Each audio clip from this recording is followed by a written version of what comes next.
Hello friends, welcome back. तो आज इस वीडियो में हम बात करने वाले हैं गैसों का आचरण यानी कि बिहेवियर ऑफ गैसेस। बहुत ही ज़्यादा कंफ्यूजिंग क्रिएट करता है ये टॉपिक अपने आप में। और यहाँ पर भी आपको दो एक नियम याद करने हैं। कौन कौन से नियम हैं? तो पहला है बॉयल का नियम, चार्ल्स का नियम, आवोगाद्रो का नियम, और एक नियम यहाँ पर लूसेंट में नहीं दिया है, वो है गैलुसाक का नियम। तो ये तीन चार नियम आपको याद करने होते हैं, एग्जाम में बहुत बार इनसे क्वेश्चन बनता है। देखिए, ये टॉपिक बहुत ही कन्फ्यूज़न वाला है, इसलिए इसमें आपको ट्रिक अप्लाई ज़रूर करनी पड़ेगी, क्योंकि देखने में ये नियम सेम से लगते हैं और बहुत ज़्यादा एग्जाम में पूछे जाते हैं।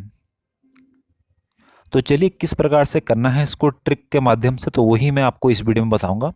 और आसानी से आपको ये याद हो जाएगा, कोई भी आपको परेशानी नहीं होने वाली है इसको याद करने में। तो चलिए स्टार्ट करते हैं। देखिए, आपको कुछ चीज़ याद रखनी है, एक वर्ड याद रखना है। देखिए, पहले मैं आपको बताता हूँ कि जो ये नियम है वो उनमें तीन चीज़ें आपके लिए रहेगी। तीन चीज़ें आपके लिए रहेगी, उसे ध्यान रखिएगा। कौन कौन सी? एक सेकेंड। एक तो आपका पी यानी कि प्रेशर, एक आपका प्रेशर हो जाएगा। दूसरा आपको क्या ध्यान रखना है? दूसरा आपको रखना है वॉल्यूम, यानी कि वॉल्यूम को हम वी से डिनोट करेंगे। P for pressure, V for volume, और टी फॉर टेम्परेचर। तो इसी पे बेसिस है सारे नियम, यानी कि गैसेस के जो भी बिहेवियर है वो जो है जिसके रिलेटिव में है वो है, एक तो है दाब, आयतन और तापमान, है ना। तो इसी के बेसिस पे हम डिफाइन करेंगे इनकी जो प्रॉपर्टीज़ है। तो चलिए, याद कैसे करना है पहले ही मैं आपको बता दूं।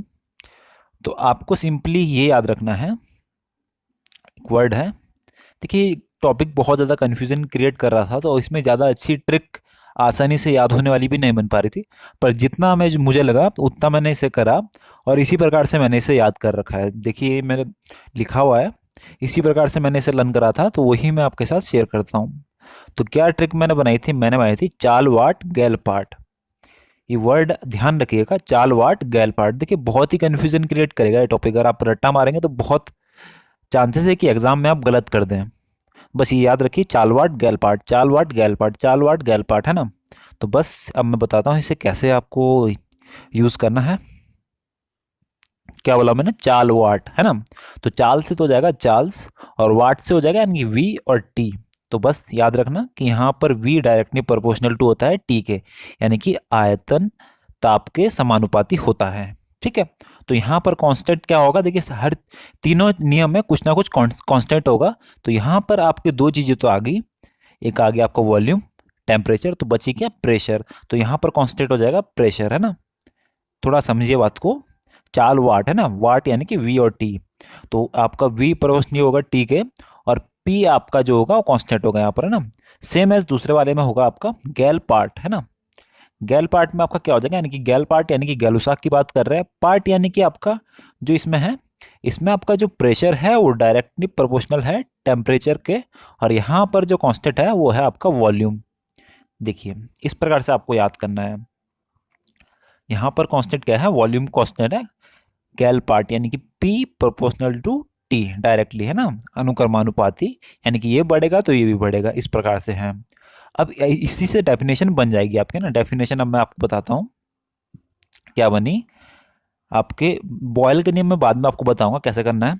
पहले चार्ल्स का बताया मैंने, चाल वाट यानी कि, है ना। तो चाल वाट में क्या है याद है आपको कि वाट से वी प्रोपोर्शनल टू है टी के। तो कांस्टेंट क्या हो गया आपका? कांस्टेंट आपका हो गया प्रेशर, यानी कि, तो क्या बन गई डेफिनेशन? यानी कि स्थिर ताप पर किसी गैस की नियत मात्रा का क्या आयतन उसके ताप के अनुपाती यानी कि अनुक्रमानुपाती होता है। यानी कि ये बढ़ेगा तो ये भी बढ़ेगा, इस प्रकार से आपको याद हो जाएगा। कंफ्यूजन बिल्कुल भी नहीं रहेगा, है ना। अब बात करते हैं आपका दूसरा। दूसरा है आपका गैलुसाक का। दूसरा बात कर रहे हैं हम गैलुसाक का, जो कि यहाँ पर लिखा हुआ नहीं है पर मैंने इसे नोट कर रखा है। तो गैलुसाक में क्या है? गैलुसाक में आपका सेम है, क्या था? गैल पार्ट, चाल वाट गैल पार्ट, यानी कि पी प्रोपोर्शनल टू टी। और यहाँ पर आपका कांस्टेंट क्या हो जाएगा? आपको वॉल्यूम कांस्टेंट हो जाएगा। अब बचा आपका तीसरा आपका क्या बचा, आपका बच गया बॉयल का नियम। तो देखिए बॉयल के नियम में आपको थोड़ा ध्यान रखना है, क्योंकि इसमें प्रोपोर्शनल टू नहीं है, यहाँ पर इन्वर्सली प्रोपोर्शनल है ना, और यहाँ पर तापमान का है, तो इसे आप थोड़ा रटने की कोशिश करना, वहाँ पर आपका कन्फ्यूज़न दूर हो जाएगा, यहाँ पर आपको थोड़ा ध्यान रखना पड़ेगा ना। तो बस यहाँ से तो ये आप थोड़ा अगर देखिए कुछ तो बनाने पड़ेगा ऐसे याद करने के लिए ना। तो बॉयल है तो बॉयल से आप रखना बात है ना, कुछ होता है ना, बा है तो बात, तो बस यहाँ पर कांस्टेंट तो हो जाएगा तापमान, और बचा क्या, बचा आपका प्रेशर और वॉल्यूम, तो वो ध्यान रखना कि ये इन्वर्सली होगा, यानी कि इस प्रकार से। तो इसकी डेफिनेशन क्या बन जाएगी कि नियत ताप पर किसी गैस का दाब उसके आयतन के क्या होता है, अनुकर्मानुपाती होता है, व्युत्क्रमानुपाती सॉरी। तो इस प्रकार से आप ध्यान रखेंगे। देखिए मैं एक बार दोबारा रिपीट कर रहा हूँ क्योंकि बहुत ज़्यादा कन्फ्यूजन है इसमें। क्या है, बात, बात यानी कि बा से बायल का नियम, और ता से यानी कि तापमान इसमें कांस्टेंट होगा।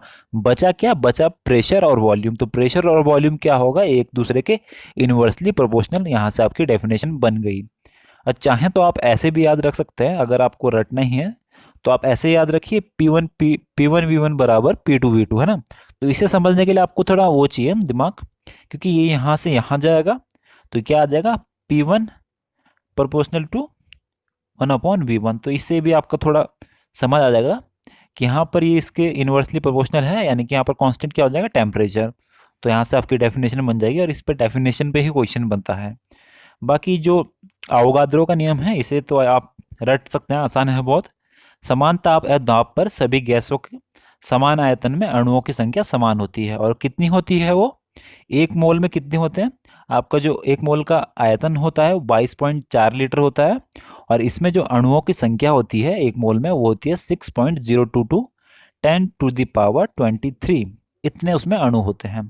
तो यहाँ से भी बहुत ज़्यादा क्वेश्चन बनते हैं, एक क्वेश्चन मैं इस पर पोस्ट करूँगा कुछ दिनों बाद। तो ये थी आज की ट्रिक।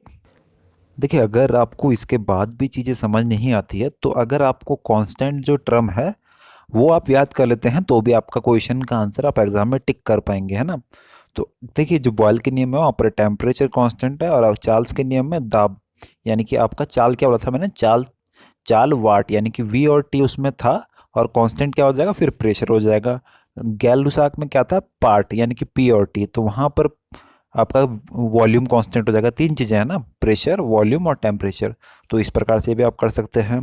बस आपको जो कांस्टेंट टर्म है वो आप ध्यान रख लेंगे तो आप आसानी से कर पाएंगे। अब आपने चाल वाट कर लिया, गैल पार्ट कर लिया, तो वहाँ पर आपको लगा कि एक बार आपका क्या हो गया, पी और टी हो गया, एक बार बी और टी हो गया, तो वहाँ पर आपका क्या रह गया, यानी कि कांस्टेंट एक बार टेम्परेचर कांस्टेंट वहाँ पर नहीं आया, तो वो आ जाएगा आपका बॉयल के नियम में कांस्टेंट, है ना। तो इस प्रकार से आप कर सकते हैं। बस आपको थोड़ा कॉन्सेंट्रेट के साथ वीडियो अगर आपने देखी होगी तो आई होप कि आपका ये क्लियर हो गया होगा।